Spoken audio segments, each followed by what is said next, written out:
पहलगाम वाक़ये को 10 रोज़ गुजर चुके हैं। बहुत सारी तब्दीलियां भी हो रही हैं। हमारे साथ मौजूद हैं ब्रिगेडियर रिटायर्ड राशिद वली साहब।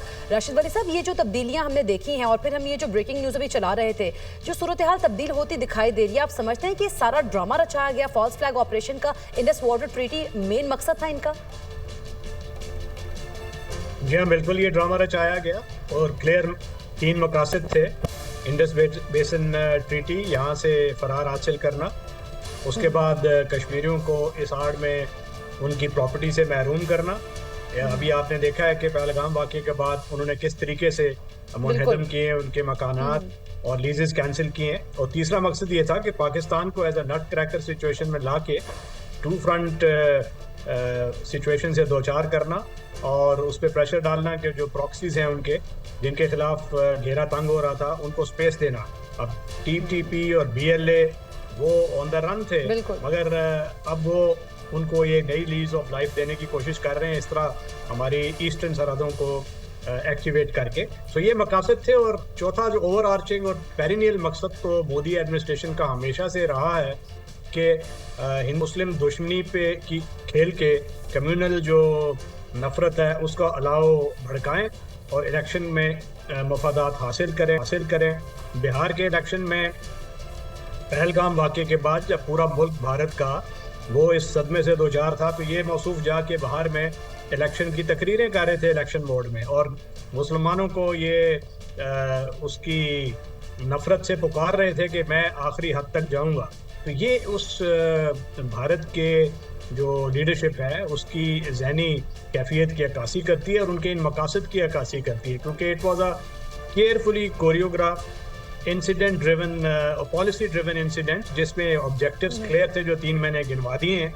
और इसलिए हमें चौकन्ना रहने की ज़रूरत है, क्योंकि हमारी जो अलर्टनेस है मीडिया की तरफ से असर्टिव होना और हमारी इंटेलिजेंस इदारों ने जो जिस तरीके से एविडेंस एक्सपोज किया है उनके खिलाफ, तो वो दुनिया के सामने उनकी खासी सुबकी हो रही है और अपना इंटरनली भी उनको काफी जो हमने एविडेंस हमने प्रोवाइड किए, आपको लग रहा है कि जो मकासद उन्होंने हासिल करने थे 3-4 मकासद वो हासिल कर पाएंगे या फिर ये उनका फेलियर होगा?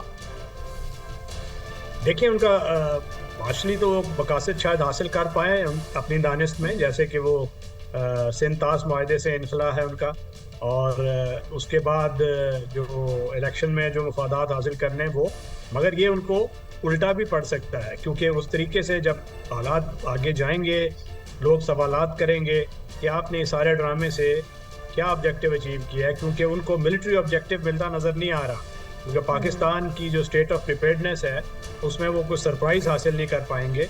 तो ना कोई टेरिटोरियल ऑब्जेक्टिव, ना कोई बाय वे ऑफ डिस्ट्रक्शन, ना कोई उनको वहाँ से कोई कोवर्ट ऑपरेशन के ज़रिए बड़ी कामयाबी मिली है। अलबत्ता हमें यहाँ चौकन्ना रहना पड़ेगा कि बॉर्डर पे, क्योंकि कन्वेंशनल स्पेस जो होती है वो नहीं मिलती न्यूक्लियर ओवरहैंग में। 2 जौहरी क़ुव्वतें जब बरसरे पैकार होती हैं तो कन्वेंशनल वॉर की स्पेस सुकड़ जाती है, तो उस सुकड़ी हुई स्पेस को एक्सपेंड करने की उन्होंने कोशिश नाकाम की है। ये सही हासिल रही है उनकी, और उसके नतीजे में अब वो डेस्परेट हो गए कि कोवर्ट एक्शन की तरफ जा सकते हैं। जो दोवल साहब जो नेशनल सिक्योरिटी एडवाइज़र हैं उनके, वो उनका पुराना ये डॉक्ट्रिन है। तो इस तरफ हमें केयरफुल रहने की ज़रूरत है। और अच्छी बात यह है कि हमारा नेशनल यूनिटी, मीडिया का असर्टिव होना और सिफारती सतह पर हमारी जो ये असर्टिवनेस रही है, इसने इंडिया को बैकफुट पे आने पे मजबूर ज़रूर किया है।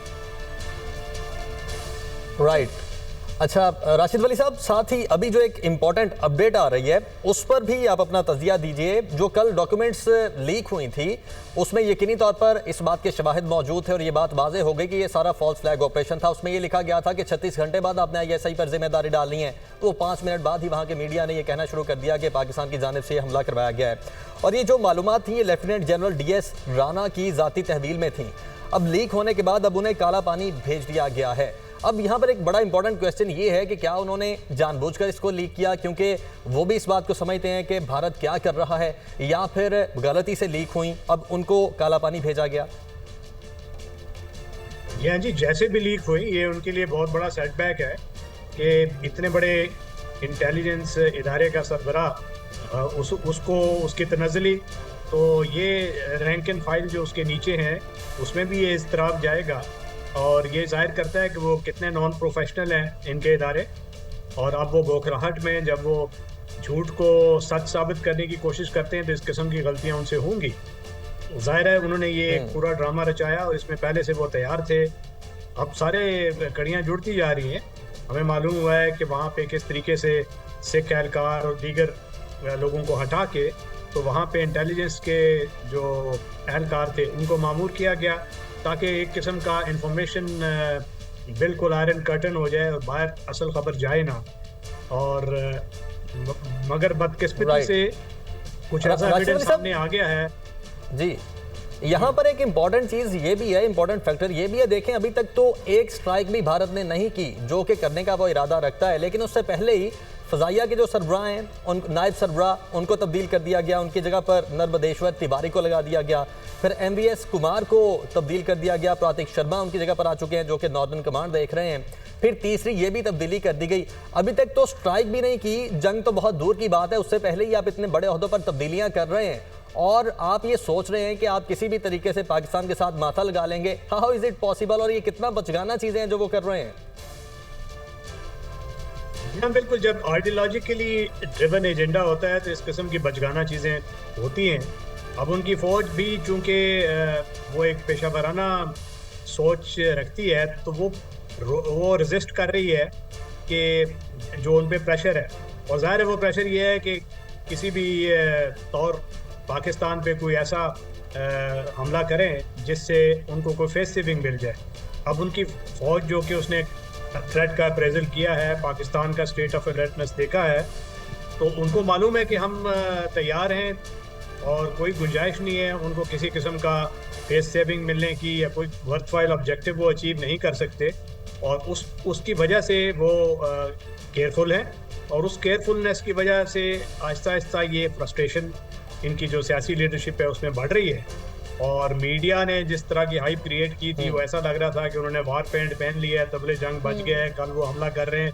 मगर जब उनकी फौज ने देखा कि ये तो अलर्ट हैं और ना ही हम इसमें कोई वर्थवाइल ऑब्जेक्टिव हासिल कर सकते हैं, तो उन्होंने अपना हाथ रोक के रखा है और उस वजह से ये तनज़लियाँ और तबादले हो रहे हैं।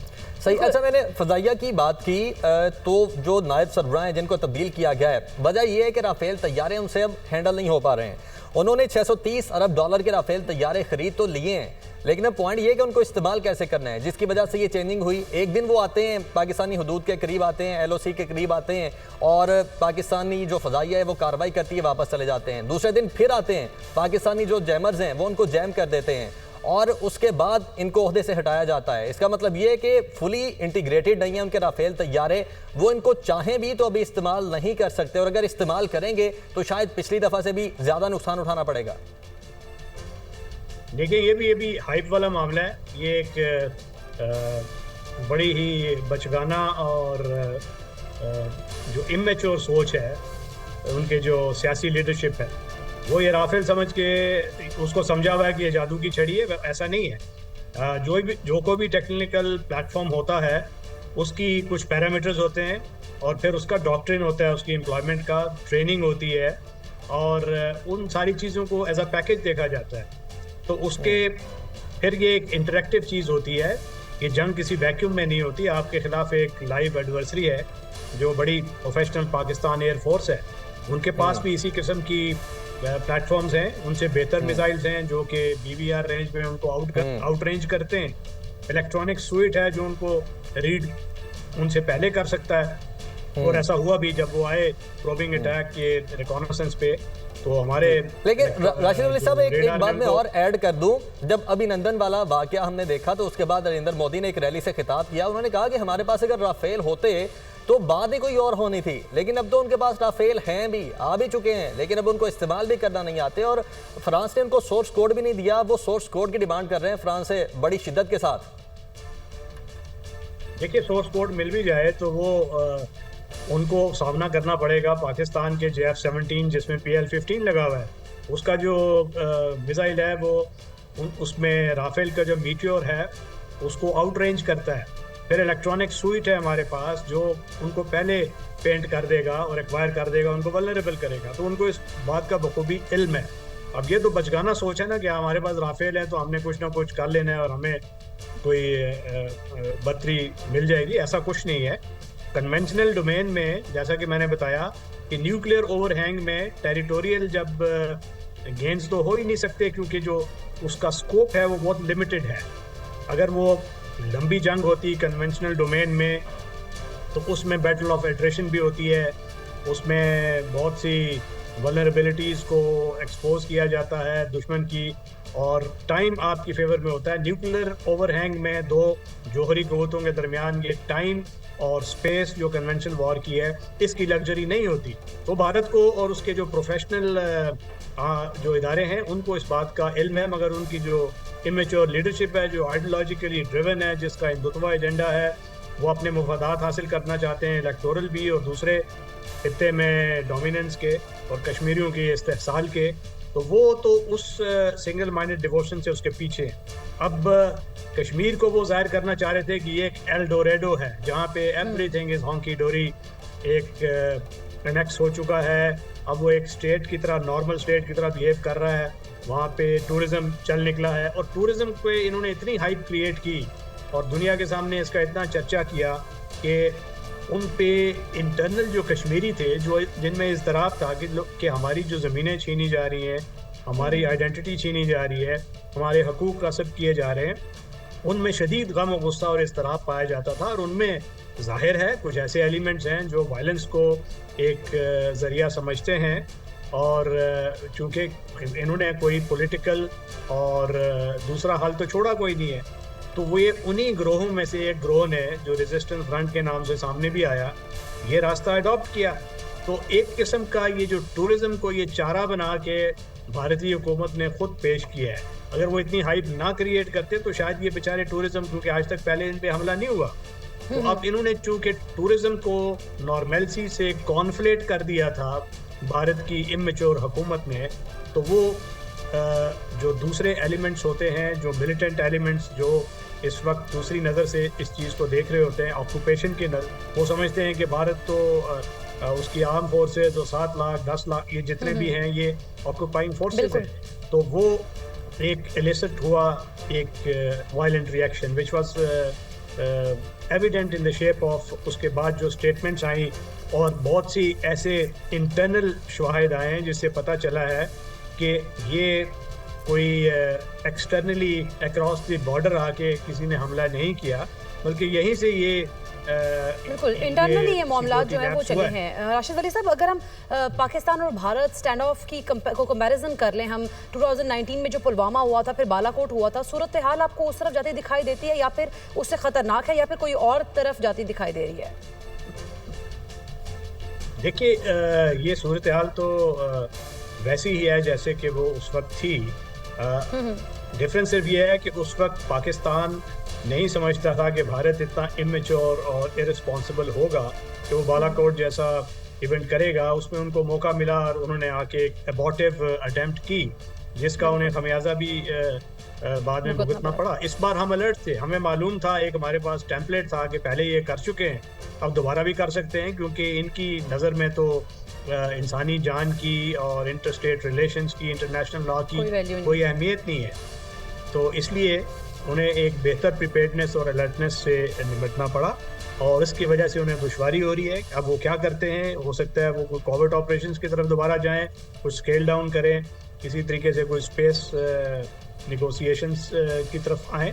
तो ये सारी ऑप्शंस ऑन द टेबल हैं और ये सारी कंटेंजेंट होंगी हमारे रिजॉल्व को देखते हुए, नेशनल यूनिटी को देखते हुए, स्टेट ऑफ अलर्टनेस और प्रिपेयर्डनेस ऑफ आर्म फोर्सेस, और हमारी सिफारती सतह पर जितनी सपोर्ट बढ़ती जाएगी और हम जितना बेहतर एविडेंस वक्त गुजरने के साथ साथ और देते जाएंगे, तो भारत की पोजीशन मज़ीद कमज़ोर होती जाएगी और उसको स्केल डाउन करना पड़ेगा इस पद से, जहाँ पे इस वक्त वो अपने मीडिया, अपनी आवाम को और अपनी आर्म फोर्सेस को लेकर आया हुआ।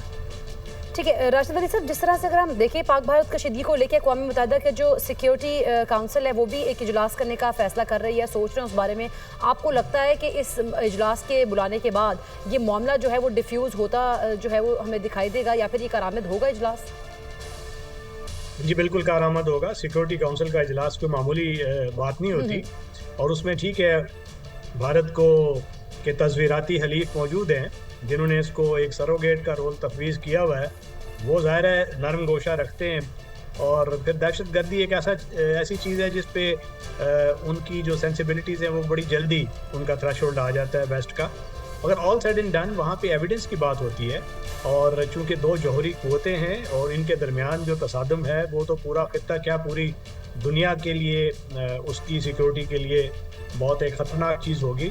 तो जब वहाँ पे सिक्योरिटी काउंसिल में ये चीज़ डिस्कस होगी और पाकिस्तान का स्टांस जो इस वक्त बड़ा हकीकत पे मबनी है, सच पे मबनी है, उसको पाकिस्तानी जब सामने रखेंगे तो हमारे हलीफ ममालिक हैं P5 में चीन है और फिर दीगर जो EU वगैरह जो ये हालात को देखते हैं, एविडेंस को देखते हैं, वो और कुछ करें ना करें भारत को इस तरफ ज़रूर फोर्स करेंगे कि वो निगोसिएशंस का रास्ता अख्तियार करे और बगैर एविडेंस के कि जो जिंगोइज़म और वॉर डांस कर रहा है इससे इस टेंशन्स को और इस एग्रेशन को डायल डाउन करे। ठीक। अच्छा राशिद वली साहब, चूंकि UN सिक्योरिटी काउंसिल के इजलास की बात हो रही है तो जो सिक्योरिटी काउंसिल के सदर हैं उन्होंने कहा कि अगर सूरत हाल ज़्यादा ख़राब होती है तो हंगामी तौर पर इजलास भी बुलाया जा सकता है। आपको लगता है कि कल या परसों की निस्बत आज जो सिचुएशन है वो ज़्यादा बेहतर है? क्योंकि एक तो UN सिक्योरिटी काउंसिल की जानिब से ये बयान आना, फिर दूसरा जो अमेरिका के वज़ीर ख़ारिजा हैं उनका दोनों जानिब रब्ता होना, फिर जो वहाँ की तर्जुमान वज़ीर ख़ारिजा हैं उन्होंने फिर से प्रेस ब्रीफिंग दी है। उसके बाद जब ये भारत ने देखा कि भाई अब पूरी दुनिया भी इस मामले को देख रही है और ख़ास तौर पर अमेरिका बिल्कुल ये नहीं समझ रहा कि ये इसमें पाकिस्तान का किसी किस्म का हाथ है, इन तमाम चीज़ों की बिना पर आज सिचुएशन पहले से बेहतर है। अगर कल तक भारत ये इरादा रखता था कि उसने स्ट्राइक करनी है या बालाकोट की तरह कोई स्ट्राइक करके एपिसोड 2 बनानी है, आज उसके चांसेस बहुत कम हैं। जी हाँ, थोड़े कम हुए हैं। और इसका एक और फैक्टर होता है कि जब दोनों ममालिक ये समझते हैं कि उन्होंने अपने अहदाफ हासिल कर लिए हैं तो वो डायल डाउन कर लेते हैं एग्रेशन। 2019 में भी ऐसा ही हुआ था। भारत ने हमला किया, उन्हें मालूम था कि वो कुछ ज़्यादा कर नहीं पाएंगे, मगर जो कुछ भी उन्होंने किया उसमें उन्होंने विक्ट्री डिक्लेयर की और अपने लोगों का सेंटिमेंट उसको एसुएज किया। पाकिस्तान ने तो एक्चुअल विक्ट्री अचीव की थी, उनके जहाज़ गिरा के पायलट हमारे पास था, सारी दुनिया ने उसको देखा। सो हमारे अहदाफ भी हासिल हो गए कि हमने अपना दिफा किया है। इस मरतबा भी अब भारत जिस तरह मैंने 3 अहदाफ गनवाए थे, सिंध से वो निकल चुका है, सो वो हासिल कर चुके हैं। पाकिस्तान को 2 फ्रंट वॉर पे उन्होंने मुब्तला करके थोड़ा सा लीज ऑफ लाइफ दी है अपनी प्रॉक्सीज़ को, मगर वो पार्शियल ऑब्जेक्टिव है वो अचीव नहीं हुआ उनका। तीसरा, कश्मीरियों पे जुल्म रवा रखना, उनकी प्रॉपर्टी छीनना, उन पे मज़ीद ड्रैकोनियन कवानीन का लागू करना, वो अचीव कर चुके हैं ऑलरेडी। तो मेरा ख्याल है इसके बाद अगर वो ये समझें कि ये अहदाफ उनके हासिल हो गए हैं और ये रियलाइजेशन आए तो यस, मैं समझता हूँ कि हालात बेहतरी की तरफ जा सकते हैं। राइट। और एक और इसमें इम्पॉर्टेंट फैक्टर ये कि जो JD वेंस है जो वहाँ पर मौजूद थे और जिनके होते हुए ये हमला हुआ, ये फॉल्स फ्लैग ऑपरेशन हुआ, उन्होंने भी बयान जारी किया है। उन्होंने भी यही बात की है कि दोनों मुल्कों को पीस की जानिब जाना चाहिए। और इम्पॉर्टेंट फैक्टर भी उसमें ये है कि उन्होंने किसी भी किस्म की इल्ज़ाम तराशी से गुरेज किया है। उन्होंने बिल्कुल नहीं ये कहा जो भारत एक्सपेक्ट कर रहा था कि शायद उनके होते हुए ये सिचुएशन पैदा होगी तो वो भी पाकिस्तान को मुर्दे इल्ज़ाम ठहराएंगे। ये कितना बड़ा सेटबैक है आपकी नज़र में? ये बहुत बड़ा सेटबैक है और भारत को इससे सबक हासिल करना चाहिए कि एक घमंड होता है ना, जिसका अंग्रेजी में वर्ड है ह्यूब्रिस, उसका वो 7 डेडली सिंस में ग्रीक माइथोलॉजी में रेट होता है। अब उस घमंड के जोम में ये समझते थे कि वो जो कुछ दुनिया को बावर करवाएंगे दुनिया समझ लेगी, दुनिया उनकी आलमी क़ुव्वतें तस्वीराती हलीफ हैं, इसलिए जो भी या झूठा सच्चा बनाएंगे तो उसको पजीराई हासिल होगी। वो हासिल नहीं हुई है और उनकी बदकिस्मती है, उनको इसकी ये सुबकी हुई है और it's a serious setback for them और मैटर ऑफ इंट्रोस्पेक्शन। मगर जैसा मैंने पहले बताया कि चूंकि ये अहदाफ ड्रिवन ये सारा इंसिडेंट था, तो इसमें अगर वो ये समझते हैं अपनी डिस्टॉर्टेड थिंकिंग में भी कि वो अहदाफ हासिल हो गए हैं, कश्मीरियों में मजीद जुल्म का बाजार गर्म, लेकिन राशिद वली साहब आपको लगता है कि हमें पाकिस्तान को एक हदफ अब इसमें ऐड कर लेना चाहिए? क्योंकि सिक्योरिटी काउंसिल के इजलास की अगर बात हो रही है, हो सकता है वो इजलास हो, अगर वो इजलास नहीं भी होता, सिक्योरिटी काउंसिल खुद भी वो इजलास नहीं बुलाती, तो पाकिस्तान को फोर्स करना चाहिए वो इजलास बुलाने पर और पाकिस्तान को अब ये मुद्दा दोबारा से उठाना चाहिए 48 की जो रेजोल्यूशंस हैं उन पर इंप्लीमेंट करवाने के लिए। डू यू थिंक दैट कि this is the best time to do this? Absolutely right, this is a very opportune time. और न सिर्फ कि वो कश्मीर डिस्प्यूट की तरफ तवज्जो मबजूल करवाई जाए, अनइम्प्लीमेंटेड रेजोल्यूशंस की तरफ, बल्कि एक नया जो उन्होंने इंडस बेसिन ट्रीटी की वायलेशन की है, ये भी तो एक बहुत बड़ी वायलेशन है इंटरनेशनल लॉ की। तो ये तो आप चैप्टर 7 के तहत आप ले जा सकते हैं कि पानी आप रोक रहे हैं, तो ये तो हमारा जीडीपी, हमारा जो एग्रीकल्चर मुल्क है, उसकी फूड सिक्योरिटी सारी उस पर डिपेंडेंट है पानी पे। तो ये जंग की तरफ दो जोहरी क़ुव्वतें जा सकती हैं, और ये हमें ज़रूर सिक्योरिटी काउंसिल में ये सिंतास का मामला उठाना चाहिए, इस इंसिडेंट का, कि जिसमें कोई एविडेंस नहीं है और उन्होंने ये फॉल्स फ्लैग ऑपरेशन किया है, तो हमें एविडेंस देना चाहिए। और दूसरा कि ये एक डिस्प्यूट है और डिस्प्यूटेड रीजन में उन्होंने एक उसको अनेक्स कर लिया है इलीगली, तो ये इलीगैलिटी पे इलीगैलिटी किए जा रहे हैं, तो इसकी तरफ सिक्योरिटी काउंसिल में हमें जाना चाहिए। और वर्ल्ड बैंक पे भी हमें इस वक्त उनको परसुएट करना चाहिए कि वो इंटरनेशनल कोर्ट ऑफ जस्टिस में इवन एडवाइजरी ओपिनियन के लिए ये सिंतास माहदे से इनखला वाला मामला ले जाए, दो कि वो नॉन बाइंडिंग या बाइंडिंग नॉन बाइंडिंग होगा, बट स्टिल इंडिया बहुत उस पर एम्बेरस होगा, क्योंकि अगर आईसीजे ने कोई ऐसा डिसीजन दे दिया जो इवन एडवाइजरी कैपेसिटी में वर्ल्ड बैंक की उसकी पैरवी में, तो ये हमारे लिए एक विक्ट्री होगी। तो हमें ये तमाम इंटरनेशनल जो फोरम्स हैं, क्योंकि we are in the right, हमारा जो बयानिया है या हमारा जो रिस्पॉन्स है वो ग्राउंडेड इन आर ग्रीवेंसेस है, जो कि जस्टिफाइबल हैं। हम एग्रीव पार्टी हैं, हमें वो ख़तरे से दो चार किया जा रहा है, हमें जारियत का निशाना बनाने की धमकियाँ दी जा रही हैं, हमें कोवर्ट ऑपरेशन और प्रॉक्सी वारफेयर के ज़रिए डिस्टेबलाइज़ किया जा रहा है, और एक ऐसे मुआहदे से इनखला किया गया है जिस पे हमारी सारी फूड सिक्योरिटी और एग्रीकल्चर का दारोमदार है।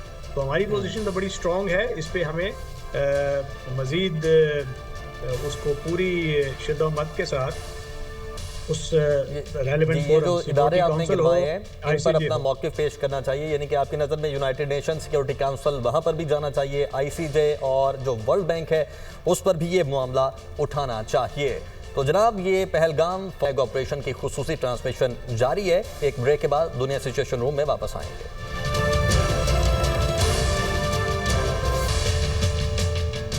दुनिया सिचुएशन रूम में एक बार फिर से आपको खुशामदीद कहते हैं। पहलगाम फॉल्स फ्लैग ऑपरेशन के हवाले से खुसूसी ट्रांसमिशन जारी है। हमारा पैनल हमारे साथ मौजूद हैं। शाहिद मलिक साहब साबिक सिफारतकार, उन्होंने भी हमें ज्वाइन कर लिया है, और राशिद वली साहब भी हमारे साथ मौजूद हैं, दिफाई तजियाकार हैं। शाहिद मलिक साहब, आपकी जानिब आऊँगा, बहुत शुक्रिया आपने हमें ज्वाइन किया। सबसे पहले तो ये बताइए, एक तो आप इंडिया में 2 दफ़ा तैनात रहे हैं, और कोई भी जितने भी सफ़ीर वहाँ पर तैनात रहे हैं, आपका जो वहाँ पर टाइम पीरियड है वो सबसे ज़्यादा है। तो उसी बिना पर ये बताइए कि ये जो फॉल्स फ्लैग ऑपरेशंस के ड्रामे रचाए जाते हैं, जब से ख़ासतौर पर मोदी हुकूमत आई है, हर 3-4 साल बाद ऐसा ड्रामा कर दिया जाता है, क्या इंडिया की सोच में या भारत की सोच में शुरू से ही ये ऐसा है, या ख़ास तौर पर जो बीजेपी हुकूमत है वो इस तरह से सोचती है? Starting from this.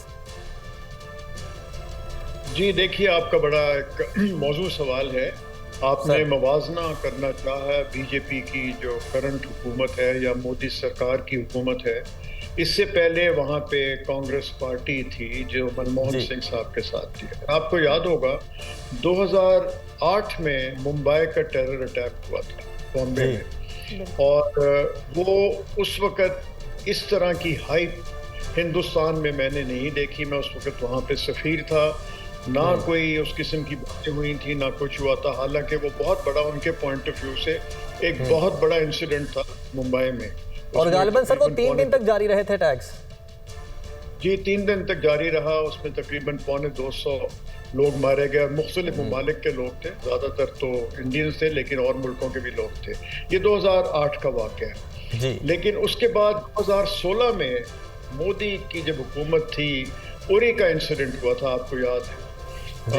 आज से 9 साल पहले मोदी का बयान था, उसके फौरन बाद अंग्रेजी में, मैं उसका तर्जुमा बाद में कर दूंगा, blood and water can not flow together. ये उस वक्त की बात है कि खून और पानी जो है साथ साथ नहीं बह सकते। उनका मकसद क्या था? मकसद ये था कि उनका इशारा सिंतास मुआहदे की तरफ था कि क्योंकि पाकिस्तान का जो पानी है 3 दरियाओं का वो कश्मीर, मकबूजा कश्मीर से होता हुआ नीचे आता है, उस वक्त उन्होंने ये बयान दिया था blood and water can not flow together. उस वक्त उन्होंने इसके ऊपर इस किस्म की बातचीत नहीं की जो अब पिछले एक हफ्ते में जो उन्होंने suspension of Indus water treaty की है। उरी के बाद आप आ जाइए 2019 जो पुलवामा का हुआ था, आपको याद होगा, उसके फौरन बाद बालाकोट का उन्होंने किया ड्रामा और उनको मुंह की खानी पड़ी वहां पे बालाकोट में जो हुआ था। लेकिन बालाकोट से ज्यादा आप देखिए कि उसके चंद महीने बाद अगस्त में 2019 में आर्टिकल 370 जो खास तौर पे कश्मीर के मकबूजा कश्मीर के लोगों के लिए 5 अगस्त 2019 जी, ठीक है ना जी, 5 अगस्त 2019। उसके बाद अभी ये 2025 9 दिन पहले ये जो हुआ है पहलगाम में, इसके फौरन बाद उन्होंने ये एक जो वहां पे मिथ्स थी कि everything is normal in occupied Kashmir, वो मिथ्स उससे खत्म हो गई। उस जो वहां पे वाकया हुआ जिसका उन्होंने गलत तौर पे विद इन मिनट्स उन्होंने पाकिस्तान पे इल्जाम तराशी शुरू कर दी। उसके बाद बगैर किसी इन्वेस्टिगेशन के हमने उनसे कहा है, बारहा कहा है अभी चंद दिनों में, पिछले एक हफ्ते में, कि आप एक इंडिपेंडेंट ट्रांसपेरेंट इन्वेस्टिगेशन करें, उसका जो नतीजा होगा हमें वो कबूल होगा। यानी हम इतने कॉन्फिडेंट हैं उसके बारे में कि आप ये जो इल्जाम तराशी कर रहे हैं, अभी तक वो उसके ऊपर नहीं माने। हमने कहा आप यूएन के जरिए करवा दें, आप किसी थर्ड पार्टी के जरिए करवा दें, इन्वेस्टिगेशन हमें मंजूर है। अब आखिर कुछ तो है ना उनके जहनों में फतूर है कि वो ये नहीं करवा रहे इन्वेस्टिगेशन।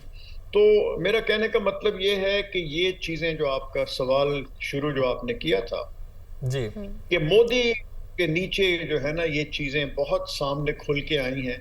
देखिए मोदी की मेरे नजदीक मैं कहता हूँ एक उनकी पॉलिसी है पाकिस्तान के लिए, पाकिस्तान के मुसलमानों के लिए, हिंदुस्तान के मुसलमानों के लिए, और एक उनकी फॉरेन पॉलिसी है जिसमें पूरी दुनिया के मुसलमानों के साथ वो डील करते हैं। क्या वजह है कि उनकी नफरत जो है वो पाकिस्तानी मुसलमानों से है, अब बांग्लादेश के मुसलमानों से है और हिंदुस्तान के मुसलमानों से। बाकी दुनिया में भी तो मुसलमान रहते हैं ना, और भी तो ममालिक हैं, उनके साथ तो ऐसे गर्मजोशी से बगलगीर होते हैं, उनके खिलाफ नहीं है। तो ये उनका जो है ना सिंगल आइटम एजेंडा पाकिस्तान के खिलाफ, ये हर उनके एक्शन में नुमाया होता है। ठीक है, लेकिन अगर हम देखें शाहिद मलिक साहब, अगर अभी की जो सिचुएशन है, मोदी ने जो बॉल है वो मिलिट्री के कोर्ट में डाल दी है और उन्होंने कहा है कि उनको फ्री हैंड दे दिया है कि वो कोई भी स्ट्राइक करनी है तो वो करें। चूंकि अब मोदी का अगर हम सियासी करियर का देखें तो इख्तिताम होने जा रहा है, वो शायद अपने ऊपर इल्ज़ाम कोई लेना नहीं चाह रहे और अपने आप को क्लीन चिट करना चाहते हैं, तो इसीलिए उन्होंने मिलिट्री के कोर्ट में बॉल फेंकी अपनी। जी बिल्कुल, आपने सही फरमाया।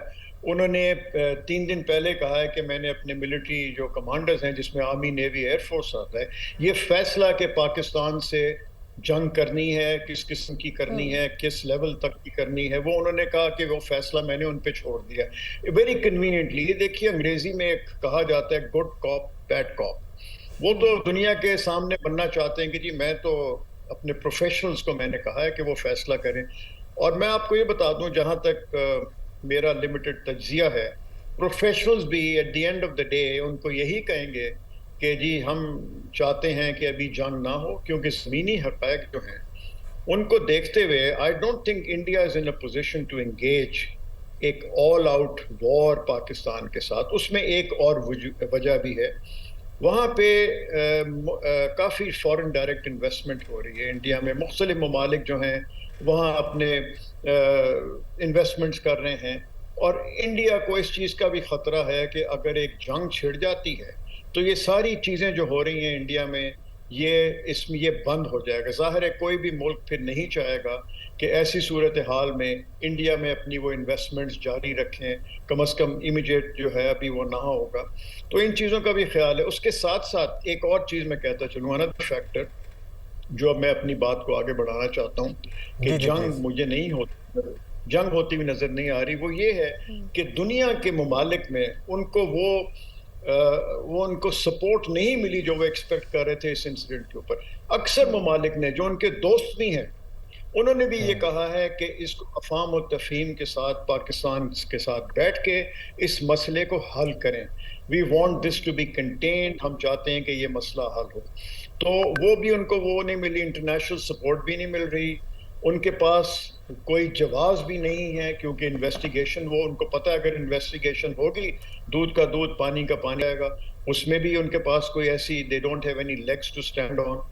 तो मेरे ख्याल में they are on a very weak wicket.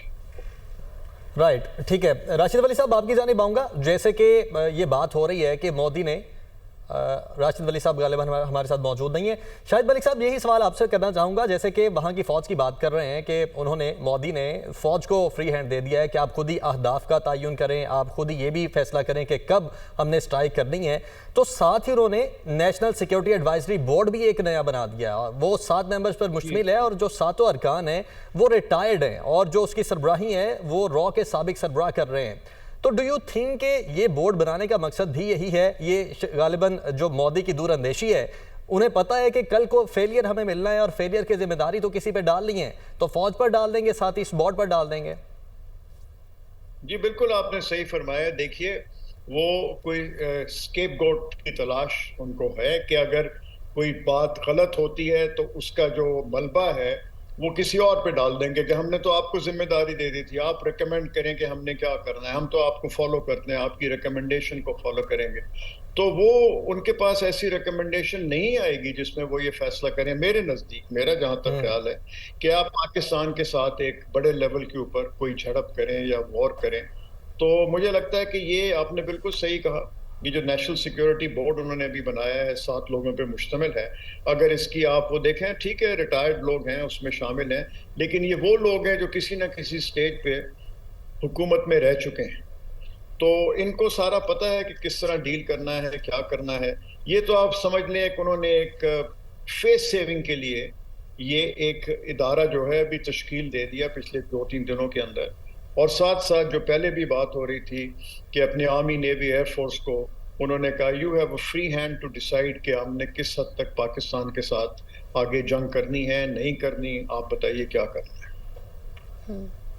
ठीक है, आपका पॉइंट आ गया। शाहिद मलिक साहब हमारे साथ ही रहिएगा, और भी कुछ अहम पॉइंट्स हैं जो कि आपसे शेंगे, और सिक्योरिटी काउंसिल का इजलास बुलाने के बारे में भी यूएन फैसला करने के बारे में सोच रहा है कि बुलाना है और कब बुलाना है, इस पर भी आपसे बात करेंगे एक ब्रेक के बाद।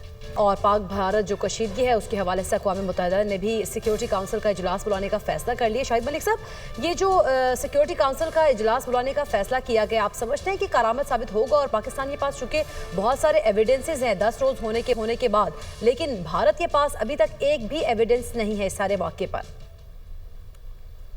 जी बिल्कुल, ये देखिए, ये बाय रोटेशन होती है सिक्योरिटी काउंसिल की जो सदारत है, जो प्रेसिडेंसी होती है।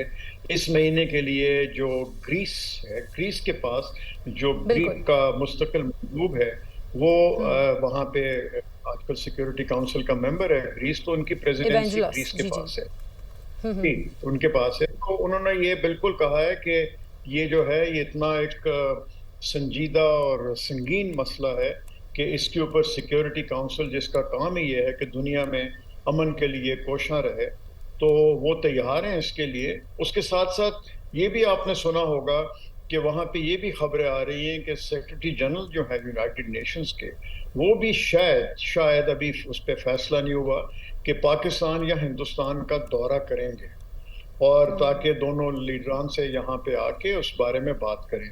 उस पर भी फैसला नहीं हुआ। उनके सेक्रेटरी जनरल के ऑफिस से ये बयान आया था कि अगर हमसे कहा जाएगा या सेक्रेटरी जनरल से रिक्वेस्ट की जाएगी, दरख्वास्त की जाएगी, तो वो ज़रूर अपना रोल अदा करेंगे। जहाँ तक सिक्योरिटी काउंसिल की मीटिंग का ताल्लुक है, वो जाहिर है वो जब इसके ऊपर बहस शुरू होगी, डिबेट होगी, तो हमारे पास तो हमारा बहुत वज़नी मौक़िफ़ है कि हम तो सबसे पहले कहते हैं कि इन्वेस्टिगेशन कराइए। उसमें क्या कबाहत है?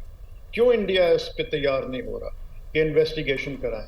तो हम तो चाहते हैं कि जहां भी इस किस्म की हरकतें होती हैं उसको हम कंडेम करते हैं, हमेशा हमने किया है, ऑन रिकॉर्ड है, हमारे वज़ीर आज़म ऑन रिकॉर्ड है, हमारे आर्मी चीफ ऑन रिकॉर्ड है कि हम टेररिज्म का जहां भी होता है हर हवाले से उसको हम कंडेम करते हैं। और ये चीज़ जो है ये अक़वाम मुत्तहिदा में भी इसको नोट किया गया है, और जब सिक्योरिटी काउंसिल का ख़ास इजलास इस बारे में होगा तो उसमें ये सब यकीनी चीज़ें तौर पर हमारा मौक़िफ़ जो है वो मज़ीद मजबूत होगा। शाहिद मलिक साहब साबिक़ सफारतकार हमारे साथ मौजूद थे और पहलगाम फॉल्स फ्लैग ऑपरेशन के हवाले से जो खुसूसी ट्रांसमिशन जारी थी उसका सिलसिला यहीं पर ख़त्म होता है। देखते रहिए दुनिया न्यूज़ 18।